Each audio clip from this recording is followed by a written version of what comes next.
Welcome to Zwida Media. If you're new to this channel, please subscribe. Don't forget to like, comment and share. Here's a new video for today. Enjoy.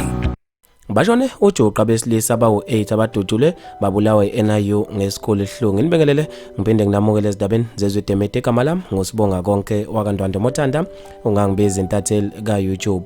Kubekwa ukuthi bashone ngesikhulu ihluka besilisa bawu8 basemzingaza abadudule babulawa eNIU emgwaqeni uJohn Ross Highway eRichards Bay. Kubekwa ukuthi labalisa abangadalulwanga bebeyogqekeza kwenye izindawo kanti ezomhlolo zebukhala kulandela inhlekelele abayenze emzingaza ngeviki eledlule la ababambe khona imonto yemali kwagcina kudutshulwa kushono wesifazane obezihambela. Kubekwa ukuthi kunabantu abalume indlebe amaphoyisa ngabo laba besilisa bebebheke kwenye izindawo bayogqekeza khona bebesebemiswa amaphoyisa basho bededela ngenhlamvu bebhekise emaphoyiseni. Kube ukuthi amaphoyisa awachitha ngasikhathi abasephendula ebhekisa ngenhlamvu ebuyisela kubona badutshulwa bafa bonke. Kubekwa ukuthi kukhona nabafundi ababili basentongani high school kulezigebengu ezu8 ezidutshule zabulawa yiyona iNIU eRichards Bay. Omunye walabafundi ubefunda ugrade 12 owakwaMathenjwa. Isidumbu zabo zisabalele esikhundleni zokuxhumana ko-WhatsApp nako-Facebook ebesitshengisa noma zishaqisa umzimba uma uzibuka ngendlela